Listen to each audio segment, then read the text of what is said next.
কাঁচা আমের viral pudding বানিয়ে ফেললাম। এখন যেখানেই যাই না কেন, ইউটিউবে ফেসবুকে শুধু কাঁচা আম আর কাঁচা আম। কাঁচা আমের এই ইউনিক রেসিপিটা দেখে আমার তো একদম খুবই খেতে ইচ্ছে করছিল, তাই তো বানিয়ে ফেললাম। কিন্তু এই পুডিং বানানোর পিছনে অনেক ঘটনা রয়েছে। তার আগে এই জিনিসটার একটু প্রশংসা করে নেই। জিনিসটা দেখতে যেরকম সুন্দর, খেতেও কিন্তু দারুণ। এই আম গাছটা আমাদের ঘরের জানালাতেই দেখা যায়, আর এই আমগুলো দেখতাম আর রোদের মাঝে এই পুডিংটার কথা খুবই মনে পড়তো। মাঝে মাঝে বলতাম, ওই যে আমগুলো দেখতে পাচ্ছি সেই আমগুলো কি চুরি করে নিয়ে আসবো, কিন্তু না, আমি তো তা পারবো না। যাই হোক, নিজের মনকে থামাতে না পেরে পাশের বাসার ভাবির কাছ থেকে আম চেয়ে আনলাম। আনেই তো শুরু করে দিলাম রেসিপি।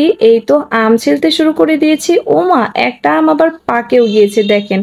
তারপরে বাকি আম দুটো কিন্তু কাঁচাই ছিল। দেখেন দেখেন, আম এত তাড়াতাড়ি পাকে! বাইরে যা গরম পড়েছে, কিছুক্ষণ পর শুধু তৃষ্ণা পায়। আর এই গরমে এই পুডিংটা কিন্তু কলিজা ঠান্ডা করা পুডিং।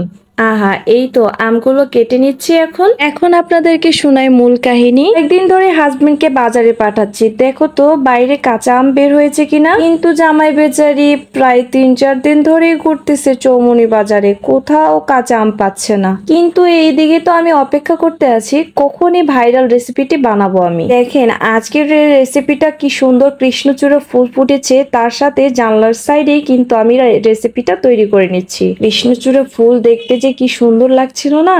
এইদিকে আমগুলোও কেটে নেওয়া হয়ে গেছে, এরপরে ব্লেন্ডারে ব্লেন্ড করে নিচ্ছি। আর আমি তো এদিকে গান করি আর রান্নাও করি। একবার আপনারাও প্রাকৃতিক পরিবেশের আওয়াজটা শুনেন তো।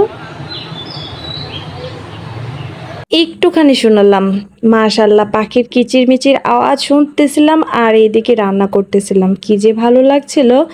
এইদিকে ব্লেন্ড করা আমগুলো দিয়ে দিলাম কড়াইয়ের উপরে, তারপরে 1 চিমটি লবণ দিয়ে দিলাম। লবণ না দিলে টকটকটা একদমই যাবে না, যেহেতু টক আম। আর এখানে 4 চামচ পরিমাণে চিনি অ্যাড করে নিয়েছি।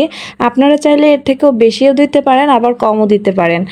আমের যেহেতু এটা কাঁচা আমের তৈরি হচ্ছে, সেহেতু এই কাঁচা আমটা একটু টকটক করলেই কিন্তু বেশি ভালো হয়। কাঁচা আমের এই টকটক ভাবটা খেতে বেশ দারুণ লাগে। এইখানে একটু ফুড কালার ইউজ করলাম, এটা সবুজ কালার দিয়েছি, তাহলে দেখতে মাশাআল্লাহ অনেক সুন্দর লাগবে।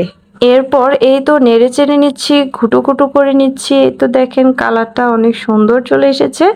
এরপরে আমি এখানে আগার আগার পাউডার অ্যাড করতেছি। এখানে একটু বেশি পরিমাণে দেওয়ার চেষ্টা করবেন। এখানে আমি 1 চামচ পরিমাণে দিয়ে দিয়েছি। এখানে আর একটু বেশি দিলে বেশি ভালো হয়। আমি যেহেতু প্রথমবার এটা ইউজ করতেছি। এরপর এটা তো এখন চুলা থেকে নামিয়ে ফেলবো, একটা পটে আমি ঢেলে নেব। এই তো ঢেলে নিচ্ছি, দেখেন। এরপরে ফ্রিজে আমি রেখে দেব 30 মিনিটের জন্য। আর এরপরে একটা পাতিল নিয়ে নিয়েছি, এখানে 1/2 কেজি পরিমাণে গরুর দুধ নিয়ে নিয়েছি। গরুর দুধটা এখন আমি ভালো করে জাল করে নেব। এই তো এটা ফ্রিজে ছিল, এই জন্য একটু বের হতে সমস্যা হচ্ছিল, পরে আমি বের করে নিয়েছি। এরপরে জাল দিয়ে ভালো করে ঘন করে নিতে হবে। তারপরে আমি এখানে পরিমাণ মতো চিনি অ্যাড করব। এখানে চাইলে চিনি বেশিও দিতে পারেন, আবার কমও দিতে পারেন। আমার কাছে যেরকম ভালো লাগে আমি সেরকমই দিচ্ছি। এটা মিডিয়াম সাইজে দিলে আমার কাছে মনে হয় ভালো হয়। এখানে 3 চামচ পরিমাণে আমি দিয়ে দিয়েছি চিনি। এখানে চাইলে আপনারা আরও কিন্তু বেশিও দিতে পারেন। এরপরে আগার আগার পাউডার 2 চামচ দিয়ে দিয়েছি। এই 2 চামচ দেওয়ার পরেই কিন্তু এর ঘনত্বটা অনেক সুন্দর এসেছে।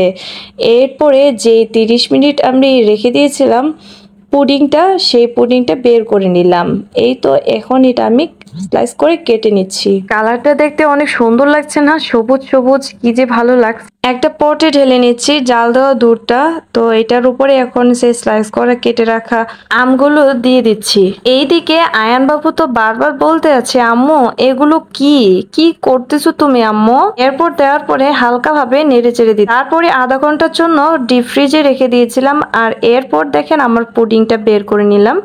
মাশাআল্লাহ অনেক সুন্দর হয়েছে, দেখেন তো উপরটা অনেকটা সেট হয়ে গেছে সুন্দর করে। এরপরে আমি বের করে নিচ্ছি, বিসমিল্লাহ। এই তো দেখেন, ওয়াও কি যে সুন্দর লাগছে। মাশাআল্লাহ মাশাআল্লাহ, আমি যেমনটা চেয়েছি ঠিক তেমনটাই হয়েছে। বন্ধুরা, আপনারা যে যেখান থেকে আমার এই ভিডিওটি দেখতেছেন আপনাদের সবাইকে অসংখ্য ধন্যবাদ। আর অবশ্যই কমেন্ট করে জানাবেন আমার এই পুডিংটা দেখতে কিরকম হয়েছে। দেখতে যেমন বিশ্ব সুন্দরী হয়েছে, খেতেও কিন্তু সেরা ছিল। গরমের মধ্যে কলিজা ঠান্ডা করা একটা ডেজার্ট, চাইলে আপনারাও তৈরি করতে পারেন। যারা শেষ পর্যন্ত দেখলেন সবাইকে অনেক ধন্যবাদ। দয়া করে একটা লাইক, কমেন্ট, শেয়ার করে পাশে থাকবেন।